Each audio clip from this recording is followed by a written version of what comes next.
presenta.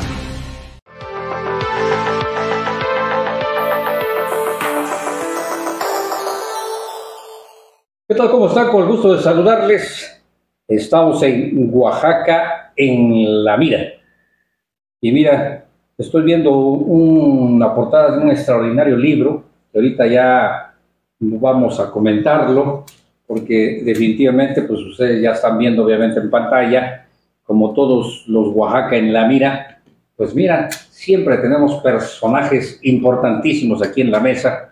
Pero antes de presentarlo oficialmente, permítame, como todos los lunes, darle la bienvenida a mi querido amigo y hermano de regeneracionpluralidad.com.mx, Raúl Castellanos. Buen Raúl. Como siempre, un honor estar con ustedes y un gusto. Le damos la bienvenida al capitán. Muy bien. Y de la misma manera a mi querido amigo y hermano, maestro en periodismo, Alfredo Martínez de Aguilar, de mujeres.com. Benditas mujeres. Con el gusto de siempre. Aquí estamos. Y ahora sí, me voy a dar el honor y el gusto de presentarles al autor precisamente de este libro. Ustedes ya lo están viendo, 50 años del golpe en Chile. Son testimonios, interesantísimo. Y hoy está en la mesa con nosotros, aparte de un gran amigo personal de nosotros, un extraordinario escritor chileno, Manuel Capitán Cianuro. Y antes de saludarlo personalmente, es que aquí tengo, y me llama la atención porque está interesante cómo está su presentación en nuestras tarjetas que tenemos de presentación, que les vamos así, ¿no? Manuel Capitán Cianuro, obviamente que ahí viene el código, el número de teléfono, pero dice: soy Capitán Cianuro, escritor, capitán para los amigos, cianuro para el resto, y para todos, pues el escritor, ¿no? Digo, ustedes ya le han de haber entendido. Dice: transportista de letras, cocinero de historias, arquitecto de la palabra, abogado de la poesía y un escritor viajero. Manuel, con el gusto de saludar. Bueno, un gusto es mío. Ya tuvimos un momento de conocernos un poco. Llegué hoy día tempranito a Oaxaca, bien temprano. Y la verdad que estar en estos espacios, poder conversar un poco, bueno, conversar de un tema tan especial para este año, que estamos conmemorando los 50 años del golpe de Estado, los 40 años de vuelta de la democracia en Argentina, y que también podemos puntear ahí algunas cosas, que es paradojalmente a los 40 años ya sabemos lo que está sucediendo en ese país del sur. Pero específicamente traer este libro, venir a la Feria del Libro de Guadalajara, haber presentado el libro en la feria y también haberlo presentado en un centro cultural externo a la feria, es un agrado, porque aparte de armar este testimonial, son 24 testimonios, uno con las pequeñas historias se construye memoria, y con esa memoria logramos justamente frenar el negacionismo, que lo tenemos instalado en muchos lugares, y cada día la posverdad hemos hablado, la fake news y todo este tipo de cosas que aumentan, borrar un poco la historia o tratar de ocultar esa historia que justamente aquellos que la inventan como posverdad tratan de meter debajo de la alfombra sus muertos, su pasado oscuro, sus noches tenebrosas para Latinoamérica y para los lugares que han sido justamente maldecidos, yo creo, por esos momentos poderosos y fuertes. No, Manuel, interesantísimo, y precisamente me tomo el atrevimiento antes de darle la palabra a mi hermano Raúl, que es el que siempre inicia, y ya después dejamos al abogado del diablo. Colega. El abrevar este libro es interesantísimo por la historia que guarda. Pero nada más permítanme decirles, dice: 50 años del golpe en Chile, testimonios. No es un libro de ensayos, es un relato correlativo de hechos y vivencias que, de alguna forma, quien lo lea sabrá cómo se vivieron los primeros días del golpe militar en Chile, qué nos pasó con los años a muchos que hasta hoy nos afecta. Por todos esos que desaparecieron y otros muchos fueron asesinados, y por esta memoria que nos reclama en cada esquina de este Chile, a 50 años debemos volver a repetir nunca más. Hermano. No, pues es que... Emociona, Raúl. No, es que lo que estás leyendo y que está planteado ahí es la verdad. Historia. Antes que otra cosa, bienvenido. Gracias. Capitán Cianuro. Gracias. Y déjame hacer un apunte también, si me lo permiten. Sí, claro. Vamos, yo le agradezco a Tarea Lanis, Sí, claro. que fue nuestro amigo hermano también. que fue quien nos Hizo el contacto, ¿no? hizo el contacto y invitó a Para que al autor de este libro, lo invitó a Oaxaca y gentilmente Taré nos convocó para que Así conversáramos con él y que de ahí surgió esta posibilidad de conversar para el auditorio de Oaxaca y de Oaxaca en la mira y de Oaxaca para el mundo. y de Oaxaca para el mundo a través de las plataformas que cada uno de nosotros tenemos. De verdad, gracias Taré, qué amable, ¿verdad? Honor a quien honor merece. Y vamos a los temas. Tú decías algo, la historia. La memoria histórica es fundamental en los pueblos. Y sobre todo conservarla y ponerla en claro. Porque también hay quienes, muchos, tratan de interpretar, a veces de buena, muchas veces no de tan buena fe, o de cambiarla, la historia. Y por lo que se ve en este libro de testimonios, aquí hay cosas reales, no hay otra cosa diferente. Así es.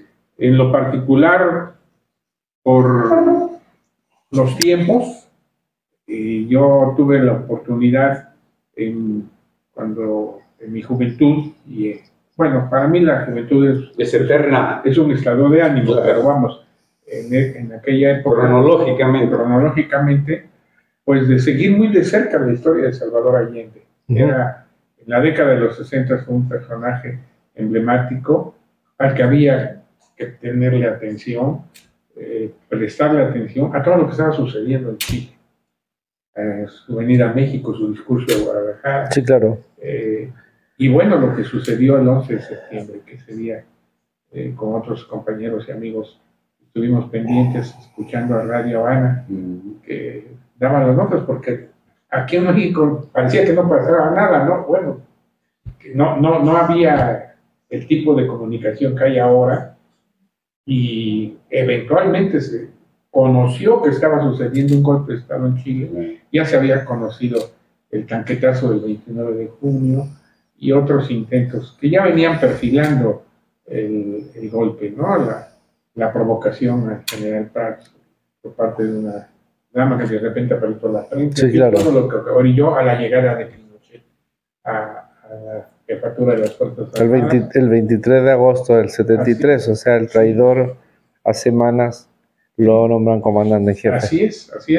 Entonces, toda esa historia, la historia de lo que fue el golpe de Estado en Chile, que sin duda marcó a Latinoamérica. Entonces, en ese contexto, bienvenido, capitán. Gracias. Mercurio. Y bueno, pues yo lo primero que te preguntaría, o no te preguntaría, te pediría, es que nos hicieras una síntesis de estos testimonios que tú plasmas aquí de una manera tan objetiva. A ver, cuando uno empieza a trabajar, este es mi 12º libro, hago cuentos, historias diferentes. En un momento también me meto en el mundo político, hice un libro que se llama Chile Libre, que lo vine también a presentar a la Feria del Libro el año pasado, que es sobre la revuelta social, que eso podemos tomarlo al final del tema. Y cuando empiezo a darme cuenta que se nos acerca la conmemoración de los 50 años, digo yo, voy a buscar la posibilidad de hacer un hilo histórico etario, donde hayan personas que hubiese sido un niño, que de repente en el pudor yo decía, voy a buscar otro niño, y al final dije, pero ¿por qué no puedo contar mi historia? Yo tenía 6 años. Jugaba y atrapaba sueños y tenía otra, y ustedes también deben participar un poco, porque si bien es cierto tenemos un poquito de diferencia de edad, pero no implica que nosotros jugamos casi igual. No teníamos computador, jugábamos... No había. No había. Sí. Jugábamos al palitroque. Estamos del año 30 AC, pero no antes de Cristo. Claro. Antes de la computadora. Muy bien. Entonces, cuando tú tienes esa infancia que estaba conquistando, yo me acuerdo, hoy día sería como medio, por los animalistas sería medio raro, pero yo cazaba pajaritos, ese tipo de cosas, pero tenía 6 años, 7 años. Canicas. Claro, jugábamos a las canicas, en fin. Y muchas otras cosas. O sea, la televisión yo la vine a ver cuando tuve 8 años. Por primera vez conocí un aparato de televisión. No, antes no existía para mí. Además vivía en la ciudad más rara, porque yo digo que es una ciudad rara, es una ciudad hermosa, pero es una ciudad rara, se llama Constitución. Y hoy día estamos en un conflicto en Chile por la Constitución. Entonces como que viene muy irónico hablar de la Constitución espuria y fraudulenta que impuso Pinochet y que nos rige hasta el día de hoy, y hoy día están jugando con un proceso constituyente. Así que me recuerda casi todos los días mi ciudad natal, Constitución. Un saludo también para la gente de Constitución, porque tengo muy buenas relaciones. Claro, mi padre vive en Constitución, en fin. Y cuando empiezo a armar esto, digo, bueno, es ese niño que tiene 6 años, que sería en mi caso, lo voy a terminar con alguien que hoy día podría tener 90 años, y digo yo, voy a abrir con el hijo y voy a terminar con el padre. Entonces le pregunto a mi papá qué pasa con el 11 de septiembre. Entonces también aparece ahí, pero mi padre, más que hablar de él, habla de un amigo de él.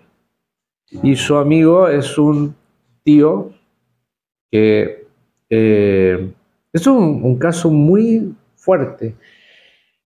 Era militar, no sé cómo le llaman acá a los pelados, que son como el carne cañón. Soldado raso. Soldado raso. Y el testimonio de él es radical, porque en el fondo este soldado raso, Manuel Tilarín, el nombre no aparece como tal, sino como a él le decían. Lo ponían debajo de los puentes a dispararle a la gente que pasaba para crear los supuestos enfrentamientos. Entonces, si venía grupos de presos con policías, había que darle baja a todos. ¿Presos y a policías? Sí, porque después eso se traducía hacia la ciudadanía como enfrentamientos. Y en represión. Cumplía los 2 objetivos. Claro. Resulta que este señor, Manuel Tilarín, logra un día ya zafarse de esto, como en la locura, y desfigura el rostro de uno de los muertos y pone sus placas, se cambia de traje y se autogenera su muerte. Y se va a esconder a Constitución y vive toda su vida allá, murió hace unos años, y se dedicó a la pesca artesanal, una actividad que no requiere identidad. Y nunca salió de Constitución, siempre hizo este hecho. Y resulta que le llegó hasta una carta a la familia de que el ejército les daba los agradecimientos a la familia, los honores, que su hijo había muerto en combate de acto de servicio, y funcionaba en ese entonces porque nadie le iba a hacer ADN a los muertos que estaban ahí. Muchos de esos muertos los tiraron a fosas comunes. Entonces eso es uno de los testimonios que yo instalo dentro, que me lo cuenta mi padre, y que yo más de alguna vez quise indagar en él, pero él no daba. Mi papá lo conocía y eran amigos. Y entre esos testimonios empiezo yo a generar otros más, y entre medio me encuentro con un GAP, grupo de amigos del presidente, y entre ellos, que es Bruno Serrano. Bruno está vivo, vive en el sur de Chile, es un tipo que se dedica a las letras, es un tipazo, porque la verdad yo pude viajar con él y tiene miles de historias, pero específicamente esta historia le pido que me relate el 11 de septiembre de él. Y el 11 de septiembre de él va a La Moneda, va con armamento, eran 3 que tenían que pelear, eran 3 que estaban en el sector que le correspondía a él, que iban a pelear con un ejército que estaba totalmente sofisticado. Él dice que recibe el primer bombardeo y es tan estrepitoso que lo tira al piso, lo deja inclusive un poco en silencio el entorno, golpe acústico, ¿no? Y se enfrenta a los militares y hay un enfrentamiento, eran muchos ellos, pero en un momento como que a mí me da la impresión de que los... Voy a decir una palabra que le podría molestar a los milicos, pero son bien maricones, bien cobardes, porque eran 3, ellos eran muchos y no eran capaces de terminar con estos 3. De hecho, Bruno dice que se le acaban las balas y tiene que seguir con una pistola. O sea, y nunca fueron capaces de bajarlo. Y cuando ya se vio que la pistola no tiene más tiro, tuve que salir arrancando por los pasillos céntricos.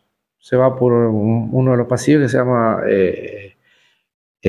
Antonio Varas, sale hacia calle Bandera, estoy hablando de lugares de Santiago, que rodean la Moneda, y va arrancando y se mete por la Alameda, se debe meter por las calles Serrano, bueno, llega hasta la avenida de Julio, y bueno, ahí se habían quedado de acuerdo, previo, si esto sucedía, que habían unidades, camionetas, que lo iban a recoger como salvataje y llevarlo al primer cordón. El primer cordón habían varios cordones dentro de Santiago de resistencia. Claro. Y en el primer cordón él llega y bueno, ya les da la noche, los milicos ya tienen cercado el primer cordón y en ese momento, bueno, lo toman detenido, lo llevan al Estadio Nacional y continuará. Porque yo le pedí el puro 11 de septiembre y me dijo, el resto no me lo pediste. Claro. Entonces, cuando... Lo que sucede ese día, Sí, claro. Eso está acá. Sí, eso está ahí. Entonces me parece muy interesante que hay algunas personas que sí entendieron lo que yo estaba tratando de buscar. Claro. Porque hay muchos libros que se escriben qué pasó durante los 17 años. Claro. Pero ¿qué te pasa a ti el 11 de septiembre? Exacto. Hay un testimonio de Luis Ceroni, que es un argentino que tiene 11 años y recibe el golpe de Estado, una noticia como ustedes la recibieron, Claro. ¿ya? Su padre le cuenta la mitad de la historia, pasan los años y llega a hacerle el jardín a un chileno que venía un poco arrancado de lo que estaba sucediendo en Chile, y ese le instruye, le cuenta que había sido Allende, y le cuenta lo que en su casa no le había contado nunca. Entonces dice, mi padre me contó la mitad de la historia y el jardinero le contó la otra historia. Entonces él le abrió la posibilidad, y mientras todo esto estaba sucediendo y generando este hecho, no se imaginaría que a los 3 años llegaría el golpe de Estado en Argentina y ya él tendría 14 años y a 4 años después lo mandarían a la Guerra de las Malvinas. Ah, caray. Entonces él tiene una historia que la relata de una manera muy interesante, la cuenta de una manera muy interesante, pero es verdad, porque hay gente que de repente nos golpeó a algunos de alguna manera y otros les golpeó más fuerte. O sea, yo siempre cuando veo a los excombatientes, tuve la posibilidad de estar en un encuentro en Mar del Plata con excombatientes y escritores, y hay algunos que no van a superar nunca lo que vivieron. El trauma. El mismo Luis Ceroni cuenta que siempre ha tenido trabajo psicológico, psiquiátrico, porque en el fondo hay algo que te deja marcado para siempre. O sea, hay un libro que él tiene que es muy, muy bueno porque habla de los 30 segundos, de cuando se escucha el... Y ese caer de bombas es jugar a la ruleta. Y como el latino o el mexicano también, porque ahí tienen un humor bien especial, tenemos un humor especial, yo tengo un humor negro y yo creo que jugamos en ese humor, llega un momento en que se empiezan a acostumbrar a estas cosas, se tienen que meter a los hoyos y contaban, y cuando no caía en ningún hoyo decían ¡ole! Era un juego, pero un juego con la muerte. Estaban jugando en la ruleta de la muerte.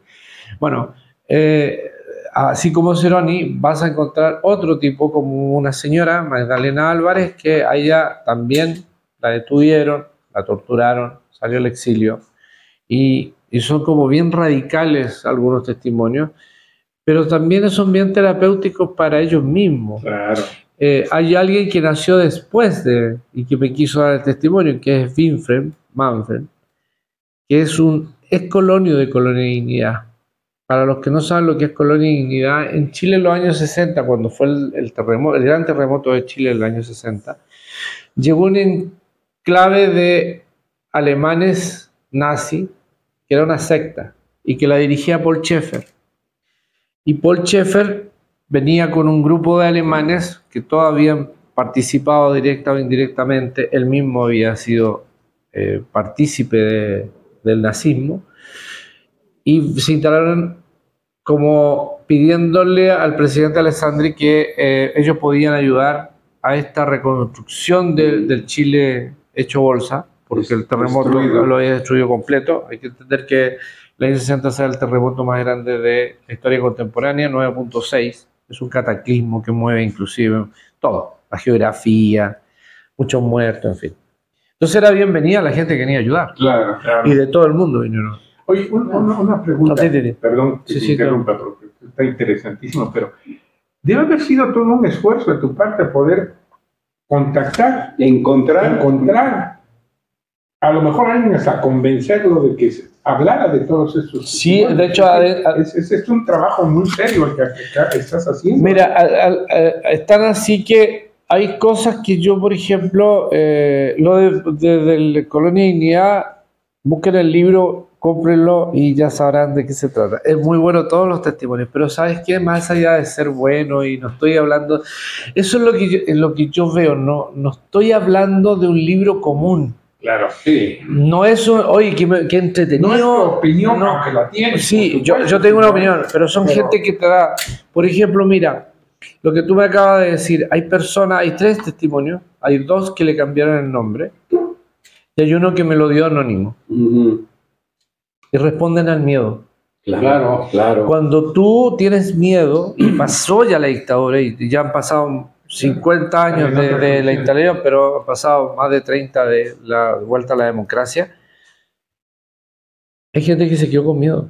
Mi madre se murió con miedo. Mi madre se murió con miedo porque a mí me decía, ten cuidado, no hables mucho, no te vaya a pasar algo. Claro, ese era el miedo de ella. Yo le decía, ya, mamá, si ya pasó el tiempo, ya sabemos quiénes son. O sea, no. Pero el resultado de esa confesión de ella es de una persona que no conversa de estos temas con nadie, como que vivió siempre en la dictadura, pero muchos siguieron viviendo en la dictadura hasta el día de hoy. Hay personas que viven en la dictadura, claro, son mayores. Los nuevos se les aprovecha de la ignorancia y se les enchufa otro tipo de información y al final dicen, ya, pero la dictadura no fue tan mala. Bueno, lo que me pasó a mí cuando yo escribía este libro, que alguien me decía, pero ¿por qué escribes algo que ya pasó hace tanto tiempo? Por favor, son 50 años. Bueno, mi mejor respuesta a eso es siempre decirle, si eres cristiano y pasaron 2000 años, porque todavía sigues conmemorando la crucifixión del flaquito, la muerte de Jesús. Entonces, no jodamos, la historia se construye con pequeñas cápsulas de cada uno de nosotros para hacer una memoria, y esa memoria no se puede borrar. Y lo que sí puede escribir los asesinos son historias, pero la memoria nunca la van a poder escribir, porque ellos son justamente los que quieren negar esa memoria. Entonces, como la quieren negar, lo único que pueden hacer es contar historias, y muchas veces cuentan la historia, como dice, la historia oficial la cuentan los asesinos. Hay una película que se llama La Historia Oficial, muy buena, es una película argentina, búsquenla. Creo que está en YouTube, en todo. En Netflix, creo. No sé si está en Netflix, creo que sí la pusieron. Y es muy buena porque es la historia oficial. Es una profesora de historia que más encima vive con un torturador y ella, al ser profesora de historia, cuenta la historia oficial. Solamente que un chico de la clase le hace justamente mover el piso cuando le dice la historia oficial la cuentan los asesinos. Y la escribe. Bueno, en este caso yo estoy contando la memoria. Y la memoria es con dolor, con recogimiento de información, pero estar poniendo la memoria justamente en un texto es para que quede ese registro, que alguien lo vea y diga, ¿sabes qué? Esto me pasó a mí el 11 de septiembre. Tú decías que el 11 de septiembre había estado de cumpleaños y ese día en vez de celebrar... Pero sí es mi cumpleaños el 11 de septiembre. Pero no es tan terrible tampoco. El 11 de septiembre...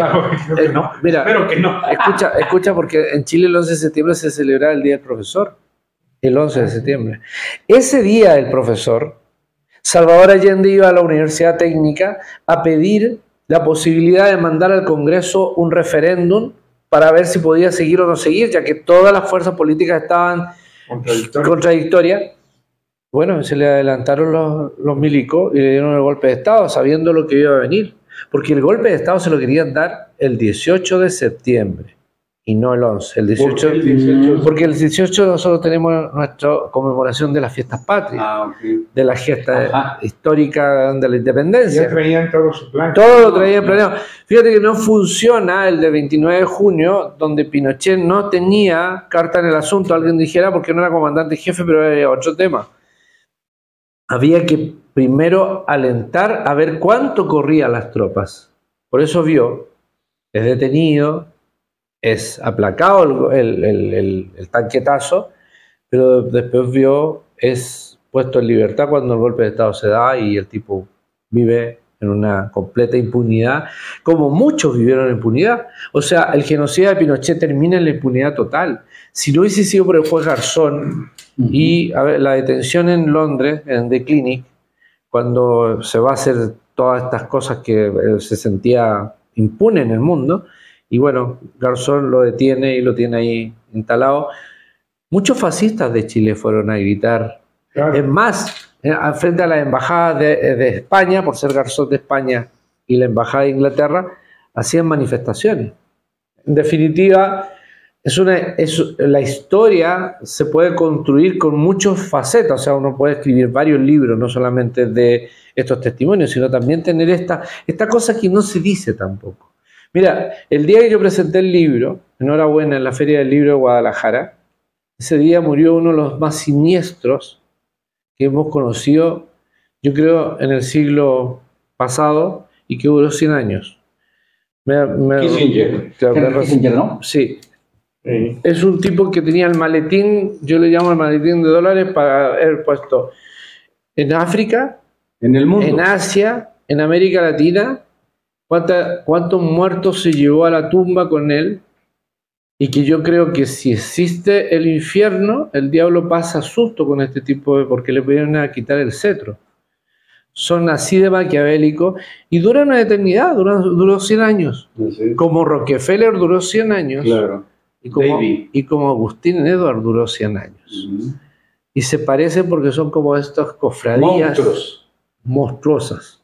En definitiva, más o menos por ahí va el libro y tiene como este tipo de cosas que si tú lo lees, por lo menos te das una idea de qué fue también el momento histórico. Y hay cosas ahí que son bien radicales porque hay gente que lo sabe pero no lo ha contado. Por ejemplo, errar un proyectil.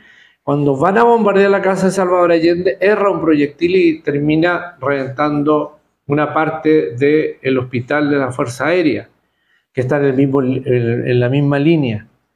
Y ese que erra es hijo del comandante y jefe de la Fuerza Aérea, Gustavo Lee. Hijo, es el que va pilotando. Entonces, ahí hay cosas que no se contaron nunca, que la gente se queda así como, me está bromeando. Qué cruel ironía, ¿no? Claro, es la ironía. En definitiva, por esa vía va el libro. El libro tiene como esas cosas.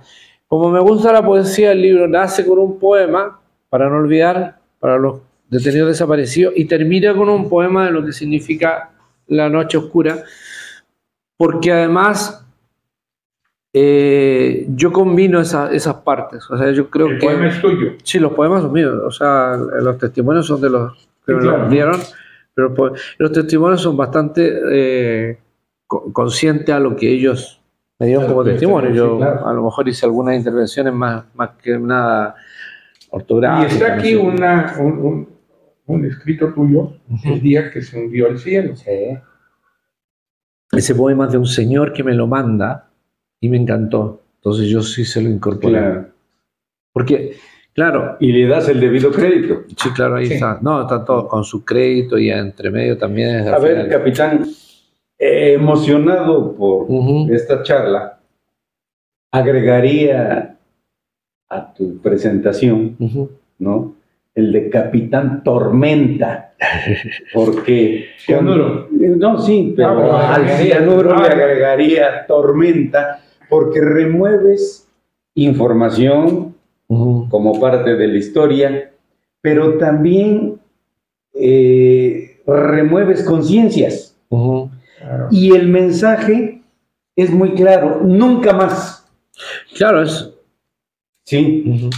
Ese mensaje, el nunca más, como no es mío, es de las abuelas de la Plaza de por Mayo. supuesto, claro. Yo creo que para la América, el nunca más, para la América Ese. hispana, No es solo de no, Chile. no es solo de Argentina, de Claro. Chile, sino es de todos. El nunca más de los Claro. 43 de Yotzinapa, que Claro. es Del 68 del mexicano. 68 mexicano. Del 10 de junio. Cuando uno empieza a analizar esta América, hay un nunca más que lamentablemente se vuelve a tomar cada cierto tiempo y uno dice, pero nunca más, por favor. O sea, no sigamos en este juego que nos debilita tanto como humanidad y nos muestra tan miserables lo que somos y lo que son capaces de hacer aquellos que llegan al poder y de repente se engolosinan en el poder. Enloquece.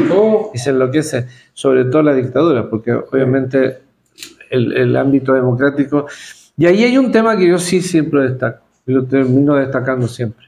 Nunca fue necesario un golpe de Estado, en ninguna parte. Cierto. Todo problema político se discute y se acaba y se inicia en la mesa política.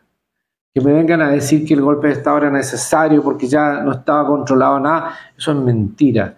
Porque todos los golpes de Estado donde los milicos entraron era porque había algo tenebroso de un civil que estaba detrás haciendo la intriga. En este caso Henry Kissinger con todos los intrigantes que tenía a su alrededor. La CIA. Y el poder. El poder, la CIA, Agustín Edward con su Mercurio, que mintió siempre y sigue mintiendo. Y que, bueno, todos esos personajes que son siniestros y que todavía nosotros los tenemos. Piensen ustedes que nosotros tenemos un presidente del Senado de la República de Chile que es un discípulo de Pinochet. Y lo tenemos instalado hoy día como senador de la República y sentado ahí. Entonces, cuando uno tiene ese tipo de cosas, dice, bueno, Se puede. sí, hay que... Déjame hacer una acotación, que me parece que es muy importante Claro. lo que él está diciendo y que además aplica para cualquier contexto, incluso el contexto De actual México. en Pues, cualquier país, que es lo que tú dices de que siempre hay posibilidades de encontrar acuerdos, soluciones. Cuando se da el golpe en Chile, el arzobispo de Santiago, el cardenal, perdón, había logrado que Aylwin y Allende se sentaran y fue cuando Allende invita a la democracia cristiana también a que se incorpore al Claro. gobierno, que no aceptan, pero había diálogo. Sí, claro. Es decir, había un intento de conclusión, de solución a todos los temas que estaban en el debate de ese momento. Es decir, eso es cierto lo que tú estás comentando. Claro, mira, el hecho que a mí me ha pasado también que de repente uno va conociendo en este andar político de conversaciones, había un personaje que decía el diálogo no se debe acabar, nunca se debe acabar en la democracia, y por eso ellos llegaron al punto de, hay 12 demócratas cristianos que firman una carta el 11 de septiembre diciendo este golpe no debió ser, para quedar en evidencia también de que ellos no estaban de acuerdo con el golpe, no así una gran parte de la democracia cristiana, no así Aylwin, que tan demócrata al final no terminó siendo, porque pensaron que los milicos le iban a entregar el poder y los milicos se quedaron con el poder y ellos tuvieron que inclusive salir al exilio. Cuando tú le entregas a las armas el poder, las armas no te van a respetar. Pues lo dijo Napoleón, las armas sirven para todo menos para sentarse en ellas. Claro. O sea, ahí hay un tema que nunca se analiza mucho, pero quienes entran al poder de esa forma No le interesa después negociar contigo y decirte, ya, te toca a ti. No, nunca poner un civil, no lo van a hacer. Al contrario, se van a empezar a repartir. Mira la Argentina en ese momento lo que hicieron. No hubo un dictador, lo hubieron varios, Artieri, bueno, hasta lo que significa que Videla. fue Videla. Lo que pasa es que ahí, por meterse en la guerra de las Malvinas, bueno, ahí se les deshace el proyecto. Por eso se les cae, Claro. porque ya la ciudadanía, los mismos militares se empiezan a dar cuenta que ya llegaron a su fondo y no saben cómo salir. Nunca lograron hacer un proceso como lo hizo Pinochet, porque si hay que ser justo en entender la historia, y esto no significa que uno sea partidario de él, Claro. el tipo hizo una revolución que cambió toda la estructura de un país, toda, completa, desde la base. Nos metieron en la cabeza y nos formaron como discípulos de él, aunque fuéramos contrarios a él, pero al final nos metieron en la cabeza montones de axiomas que al final uno termina como que sí, pero no. O sea, cuando yo discutía con un tío, que también puede que esté en el infierno, él era un negacionista perverso y decía que todos los que habían desaparecido se habían ido a Chile y lo pasaban muy bien porque el comunismo internacional les pasaba plata. Él era camionero, participaba de ese gremio tan especial, por lo menos en Chile. Y cuando tú ves eso, es porque alguien lo convenció. Claro. Y porque además no desprecio el oficio de ser camionero, pero no creo que sean los más intelectuales para subirse a un camión y transportar mercancía. No voy a hacer juicio valórico ahí, pero sí lo que quiero decir es que es más fácil generar de repente como lo que hace la CIA, el poseedor del maletín, que durante 6 meses le paga a los camioneros, a Villarín, a León Villarín, le paga la posibilidad de que detengan el país y reciban la plata desde la CIA y descolocan a todo un país donde no hay abastecimiento de nada. Fue tan radical lo que hizo Henry Kissinger que los convoyes de cobre los detienen también, los dejan entrar a puertos. También la industria. Sí. De cobre. Entonces, También alentó ahí la CIA, evidentemente, el tema. claro. Entonces ahí tienes un tema que uno dice, bueno, construyamos la historia y como la vamos construyendo, bueno, habrá negacionistas que les pegas en el golpe y que tampoco vas a poder ir a convencer que fueran diferentes. Claro. Porque ellos ya tienen un discurso aprendido, conocido, asimilado y más encima generado para poderlo hacer ese discurso extensivo. Colectivo. Entonces lo hacen colectivo. Entonces, ¿qué es el denominador común? El denominador común es que si tú piensas diferente, aunque nunca hubieras militado en el Partido Comunista, eres comunista. El comunismo muere en un golpe mundial y con la mano de la Iglesia Católica, o sea, la mano de Juan Pablo II, botando los muros, y muere el muro de Berlín y cae el comunismo. Más allá, no voy a hacer análisis mucho de eso, pero hay que tener claro, o sea, mientras se le podría a la iglesia por dentro de pedófilo, por fuera él mataba al comunismo. Ok, lo logró. Y lo logra, y me parece que es una lucha, está bien, pero no me pueden después decir cada vez que van a hacer una elección que los comunistas van a llegar al poder. En América nunca, jamás ha gobernado un comunista. No hay comunistas que hubiesen gobernado en América. Entonces no sé cuál es el fin. Había que inventar a alguien. Probablemente los alienígenas también podrían ser una parte, porque nosotros nos trajeron cuando salimos a la calle a manifestarnos en el año 2019, éramos los alienígenas, pero nos trataron humanoides. Merino, que era un miembro de la Junta, trataba a todos los opositores de humanoides. Siempre hay que tener en cuenta por qué se trata de subhumano, porque cuando tú matas a un subhumano, no es humano. Entonces yo lo tengo que llevar a una categoría más elemental, para que me cueste menos y tenga menos remordimiento. Y por último, lo que cierro, cuando presenté este libro en la Feria del Libro de Buenos Aires, había un militar chileno, no era muy mayor, ya estaba en retiro. Me compró el libro y me dijo, ¿sabes qué? Yo todo lo que escuché me llamó mucho la atención porque a mí nunca me lo dijeron dentro de la oficialidad y muchas de estas cosas yo no las sabía.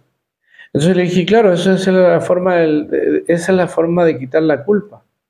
Yo no le informo a todos, Claro, pero lo hago. Sí. Claro, entonces es una estrategia muy clara militarmente, entendiéndolo. Y políticamente. Y políticamente también, pero no te entrego información, Claro. te hago partícipe, tú sientes que hay un enemigo en el Estado, que hay que eliminarlo, porque era el enemigo que hay que eliminarlo. Y después cuando empiezo a darme cuenta, digo, guay, ¿por qué no me contaron esto? Bueno, porque no era necesario que lo supieras, porque si lo sabías, te convertías en un detractor del proyecto conjunto que se necesitaba llegar a fondo. Por lo tanto, eso es lo que es en el fondo el libro. En el fondo el libro es abrir un poco esta problemática que tiene Latinoamérica desde un país pequeño del sur del mundo. Soy muy de Salvador Allende, vengo de un país pequeño del sur del mundo. Y poner también la figura donde corresponde. Fíjate que Salvador Allende tantas plazas, avenidas, lugares que se le hace memorial, y en Chile hay un sector que lo odia y lo reprime de una manera impresionante. Todavía. A la figura, sí, ¿no? Y hablan cosas Todavía son horribles. aquellos a los que les dice, tienen la fuerza, podrán avasallarnos. Claro. Absolutamente. Capitán Tormenta, en mi papel de abogado del diablo, una pregunta provocadora, Ajá. ¿no? Pero que es importante ponerla sobre la mesa. No solo hay dictaduras de derecha y de ultraderecha, sino, lo comentábamos por la mañana, también hay radicalismos en la izquierda, la ultraizquierda. Tu opinión sobre la dictadura, ¿no? Cubana, venezolana, nicaragüense, ¿o no le darías ese calificativo de dictadura? Es que yo no me puedo perder ahí, po. O sea, no porque yo sea alguien que me acerque más a la izquierda, me pueda perder en un lugar donde sí, después de llegar, a ver, me pongo en el caso, necesito eliminar a Batista porque Batista tiene absolutamente jodida Cuba, pero resulta que después con el tiempo viene la excitación del poder y me quedo en el poder.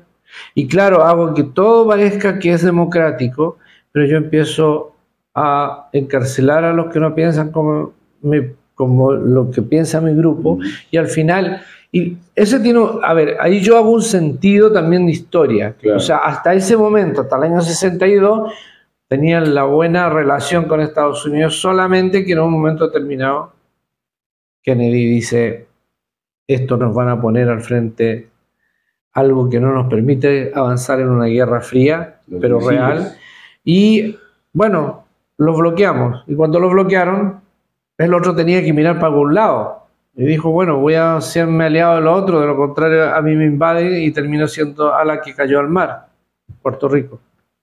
Entonces al final se convierte en una gobernación.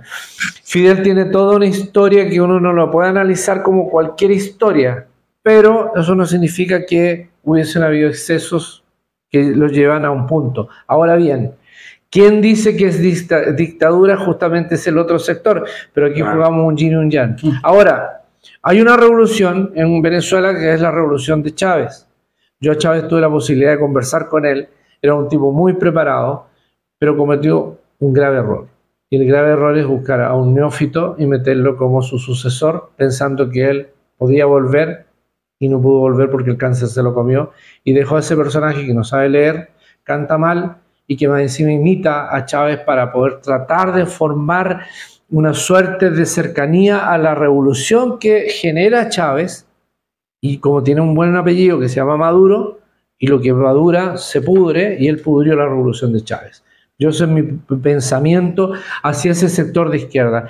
Nicaragua no me voy a meter porque hay un tema que es un zapato bastante chino, porque además saben que toda reacción de una acción en ese aspecto. No puedo yo decir, no, porque es una reacción de algo. ¿Qué está sucediendo en El Salvador? Un tipo que se dice que es de izquierda porque, bueno, se acomoda y arma todo para poder llegar al poder de nuevo y quedarse en el poder y decir que él eliminó las maras, pero cualquier opositor es mara. Cualquier persona que anda con un tatuaje es mara. Entonces al final, ¿para qué creaste las cárceles? Para no tener oposición. Claro, cuando una situación de crisis, donde la violencia se come todos los espacios, donde hay situaciones que son absolutamente lejanas a la convivencia social común, bueno, en ese momento aparece un populista, un caudillo, y la gente se atrapa con el caudillo. Si esto es tan así como cuando los aztecas tenían un sumo sacerdote y ese sabía todos los tips del grupo para poder saber dónde pegarles, y bueno, hacían, esto es lo mismo, o sea, siempre que va a aparecer un caudillo, en este caso de izquierda, y en la Unión Popular hubieron cabeza de pistola de la izquierda, de los avanzar sin transar, y por el otro lado tenías a los ultraderecha, que era justamente Patria y Libertad, que por cierto hace no mucho uno de sus líderes de Patria y Libertad, que termina siendo opositor al gobierno de Pinochet, a la dictadura. Bien impresionante, porque ellos son los que aplauden la dictadura, porque acaba de llegar la salvación para Chile de este marxismo que nos come. Bueno, ese mismo tipo después en el tiempo termina más cercano a la concertación y diciendo además, y es bien loco, porque es un civil que hizo, o si no lo hizo, estuvo en los atentados, en las explosiones de puentes, en los sabotajes, y se dedicó a arreglar muebles y vivió hasta el día de él sin que lo llevaran a un tribunal en ninguna parte. Solo responsable de la muerte del general Snyder, poco andar, había Allende había ganado la elección y al poco andar le matan al general Snyder, el general en jefe del ejército. Ahí asume el general Prat. Y hay que entender una cosa: matan al general Snyder. Después, el primer atentado terrorista en una calle de Palermo, ya estaba operando la operación Cóndor, matan al general Prat. 2 comandantes en Argentina. Y en Estados Unidos al Letelier. Pero que me quiero referir solamente a ellos dos en específico. Los militares son capciosos, porque no puede ser posible que 2 comandantes en jefe asesinados, ellos ni siquiera les pongan una placa, ni siquiera en la escuela militar. Pero si asesinos y cobardes como el general Contreras tenían placas y hicieron altos honores a Pinochet cuando murió. Entonces ahí uno dice, bueno, uno es el general bueno para ellos y los otros no eran generales buenos. Entonces se transformó el ejército ¿en qué? En una cloaca que sirve y sirvió a un feudo. Yo siempre les pregunto a los milicos, se los pregunto siempre en serio, si ustedes no van a ser más que los porteros, choferes o los guardias de seguridad de la élite. Ustedes no pueden ser de la élite porque no son considerados parte de la élite. Y eso hay que tenerlo súper en claro. Cuando tú atacas a tu pueblo, eres parte de tu pueblo. Por lo tanto, eres, y ahí vas a vivir. Vas a vivir en la población que te hicieron para ti, pero te la hicieron para ti. No te van a meter en la casa con buenos lugares, no te van a invitar a las comidas que hace la élite. Porque a la élite no le interesa tener milicos que hablen pelotudeces, porque los milicos hablan de jugar a la guerra. La élite juega con el poder, que es diferente. Por eso también la dictadura se hizo servir de un mundo de civiles. Y por eso la dictadura no es una dictadura militar, es una dictadura cívico-militar. Las dictaduras de América Latina fueron cívico-militares. Y ahí estaba una mano siniestra detrás, que les estaba diciendo, la constitución política espuria, fraudulenta, que se aprueba en Chile, es escrita por un civil, Jaime Guzmán y el grupo Ortúzar. Y esos son civiles. No le salió ni por curado. Claro, a Jaime Guzmán le costó la vida, le pegaron 3 balazos, que es el primer mes de vuelta a la democracia, senador en ejercicio. Pero eso no significa que con eso hubiese dejado uno de pensar que habían una serie de otros que quedaron en el tapete y que nunca les pasó nada. Muchos se fueron a la tumba. Sergio Frejarpa, un siniestro que fue ministro del Interior de Pinochet, que mandó 18.000 soldados a las calles para tranquilizar esta masa que disparaba a los guanacos los carros antimotines le disparaban piedras. Ellos disparaban balas y balines. Entonces, ahí hay una situación que uno no logra entender. Y nunca nos hemos librado de ese enclave dictatorial cuando uno ve la represión en la calle de la policía nuestra. La policía nuestra tiene una represión de los tiempos de la dictadura. Y nunca nos hemos librado de eso. ¿Por qué? Porque nunca modificamos la estructura del policía. Podríamos haber mantenido lo bueno, que no eran corruptos, se transformaron después en corruptos. El Paco Gate. El Paco Gate tiene varias teletones, podrían haber cubierto con la plata que se robaron la oficialidad de Carabineros de Chile. Pero no estructuramos para que lo bueno que ellos podían haber tenido, haberlo sumado con una profesionalización, porque no son profesionales, son entes represivos. Y eso es muy peligroso, porque ellos reciben, si ustedes se dan cuenta, usan hasta el mismo traje de de fuerzas de asalto. De las fuerzas de asalto. Entonces al final tú tienes en la calle cosas que son muy raras. Yo diría que con nuestro amigo Capitán Tormenta. No, él me puso Tormenta. Tenemos para platicar horas y horas. Porque, fíjate qué interesante. De la narrativa que nos hace, el análisis que nos hace de esta compilación de testimonios que plasma en su libro, ya pasó a los tiempos actuales, sí, claro, sí, al ámbito latinoamericano. Así es. Me gustó, o me gusta mucho lo que tú planteas sobre esa conceptualización que se hace por parte de la derecha, de la izquierda, como dictatorial. Así es. Porque evidentemente, si bien no hay gobiernos perfectos ni de derecha ni de izquierda, pero sí hay matices. Para mí, por ejemplo, la Revolución Cubana, frente a lo que sucede, por ejemplo, en Venezuela, tiene sus matices, sus diferencias. Lo que pasó con Daniel Ortega, es decir, yo tuve la oportunidad de conocer a Margarita Zapata, la nieta de Emiliano Zapata aquí en México, que estuvo en Nicaragua y fue comandante de una columna en la época que combatieron a Somoza. Los sandinistas. Los sandinistas, que la conocí en un congreso del Partido Socialista de Francia, el último que preside Mitterrand.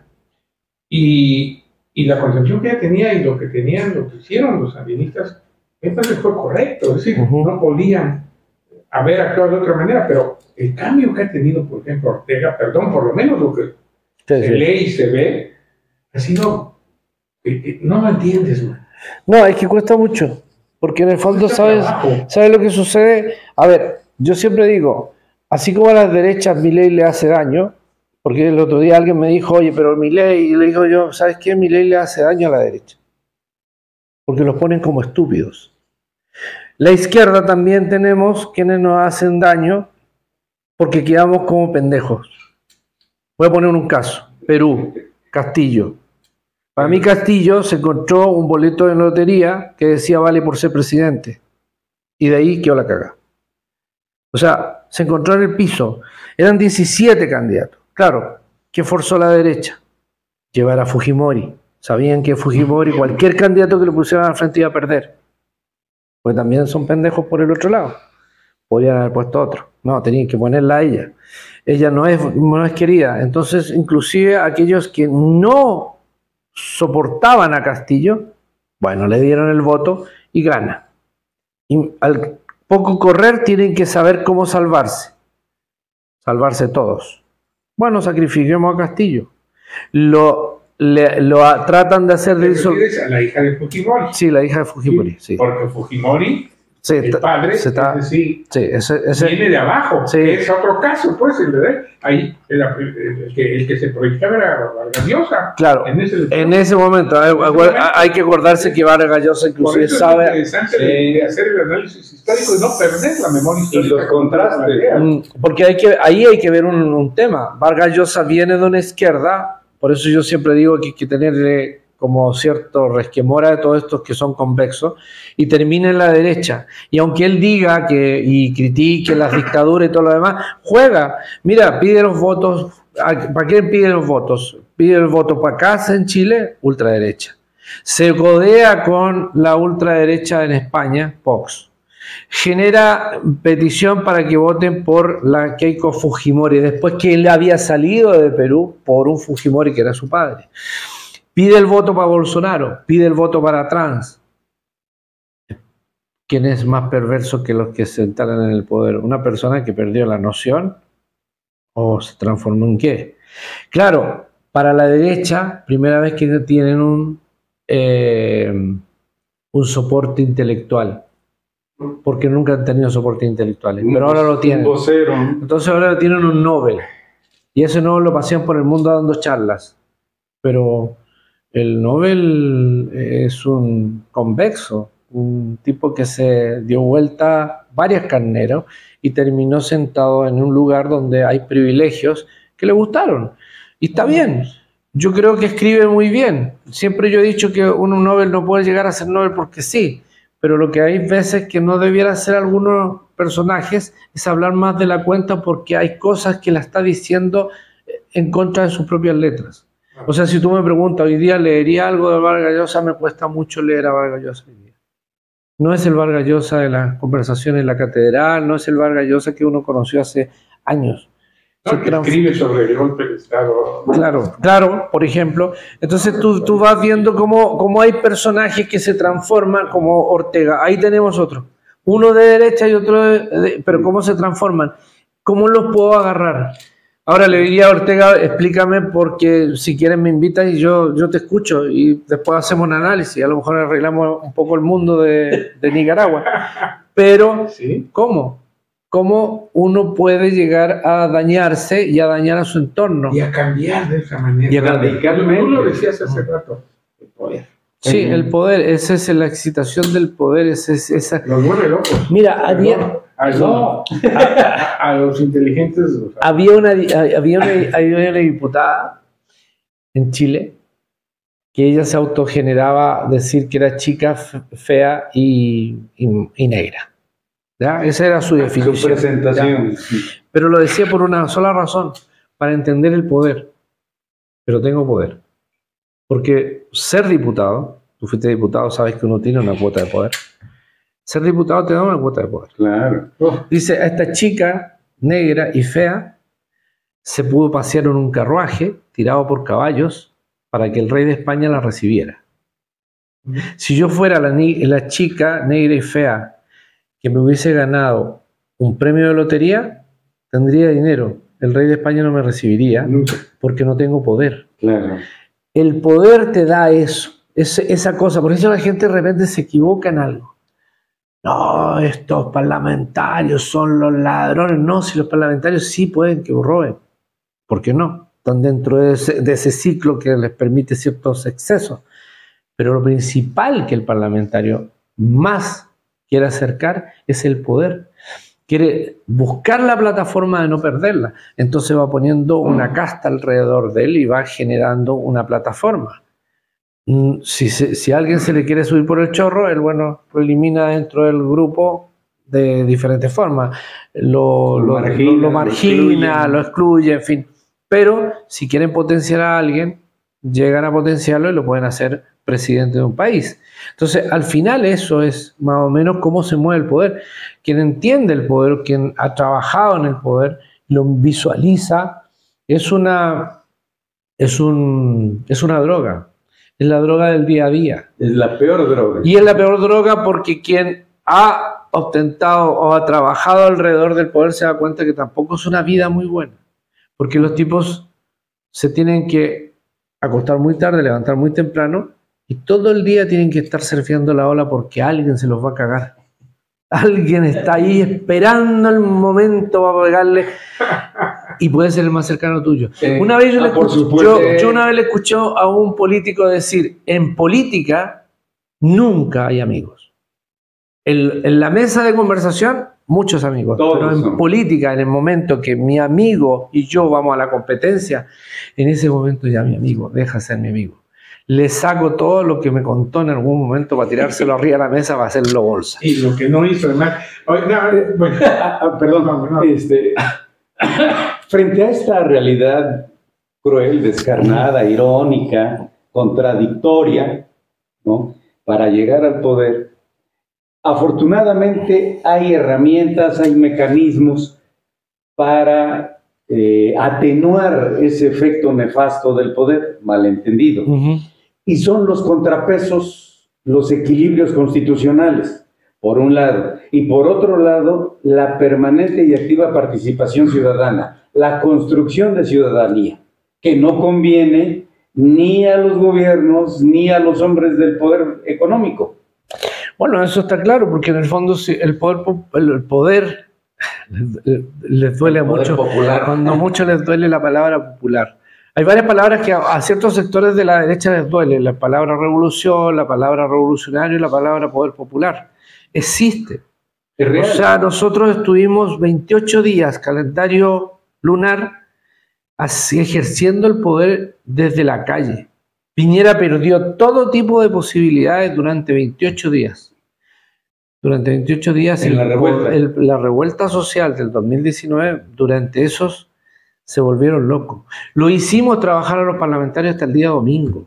Jamás en su puta vida habían trabajado un día domingo, sacando leyes rápidas porque la gente estaba exigiendo cosas. Hasta que algún iluminado dijo, ¿qué le tiramos a este pueblo para tranquilizarlo? Tirémosle una estructura de constitución política porque eso podría reunir todo lo que está pidiendo la calle. La calle no pedía una constitución política, pero ahí tranquilizaron un poco, y la suerte que le juega a favor a Piñera es la pandemia.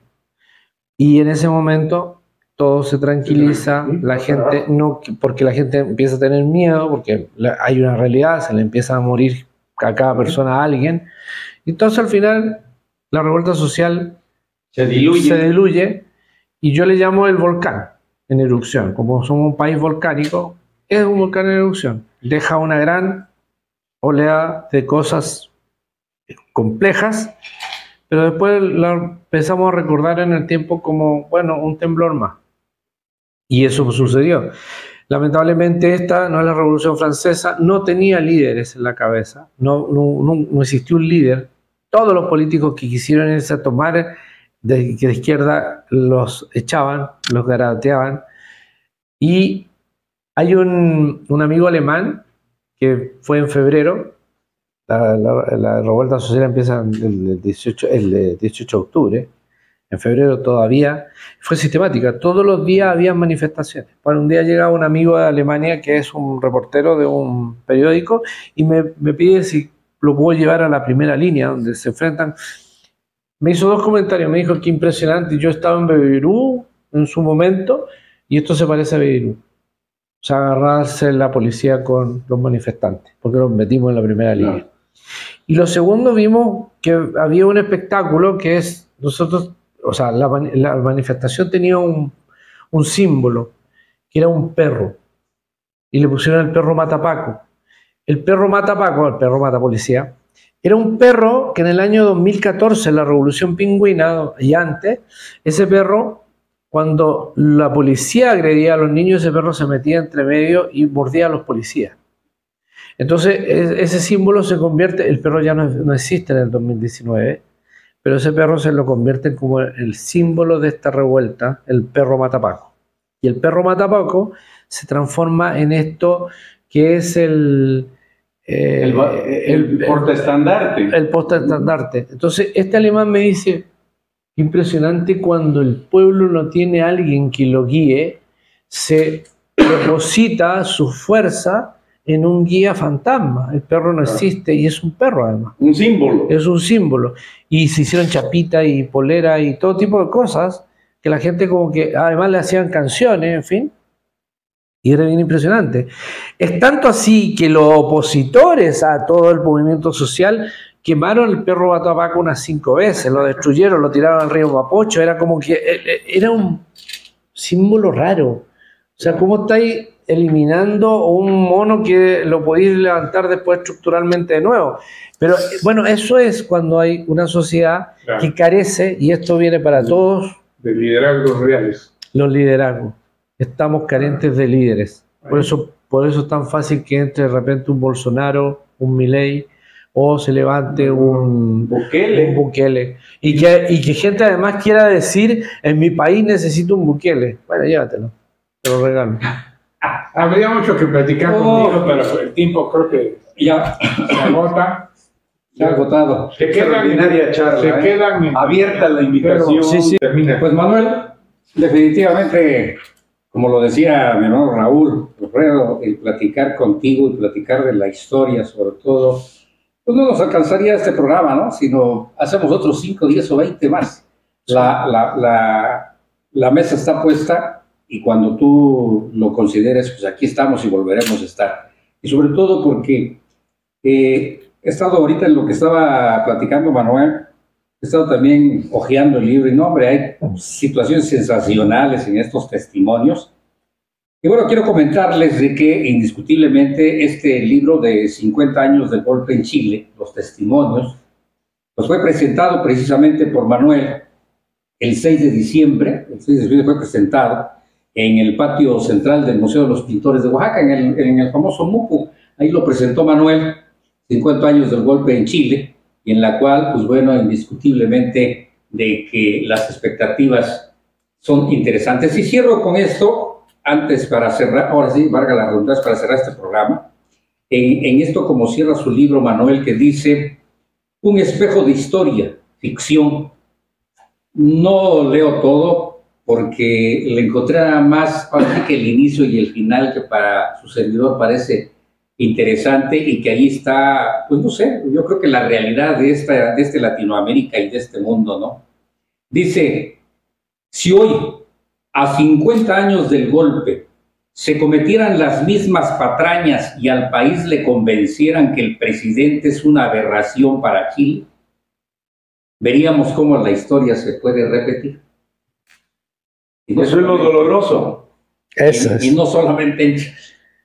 Y luego cierra con esto, que es más interesante todavía. Dice, los hombres viven del recuerdo y mi reacción es responder que sin los recuerdos es imposible construir la historia y sin esa historia es complejo entender el presente. Así, categórico, de fácil y axiomático incluso. No solamente es para la historia, digo, la historia de lo que sucede en nuestro mundo y de cada país y de cada estado y de cada municipio y de cada, sino la historia de uno mismo, de personal, la vida misma. Personal. Ahí está. Bueno, les quiero agradecer. Lo que acaba de decir es concreto, porque no solamente uno tiene que construir memoria del dolor, sino de lo que nos pasa. O sea, cuando tú estás construyendo memoria, te puedes recordar el día de hoy qué te estaba sucediendo hace un año atrás. Y uno va a decir, ya, pero es tan difícil. Bueno, probablemente no. Si tienes, no sé, una red social, capaz que te encuentres con lo que hacías ese día.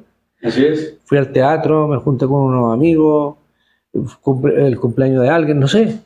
Eso es construir mi historia versus una memoria. Y voy hacia atrás y voy recordando. Un día hicimos este ejercicio con unos amigos, le dije, yo olvidé poner el libro, pensemos qué hacíamos un día como hoy, hace 10 años. Y fue como, no, pero primero en la negación, no, pero ¿cómo me voy a acordar? Y de repente empezamos a hacer tips. Volver a vivir. Y viene uno y dice, wow, sí, ese día te acuerdas, listo.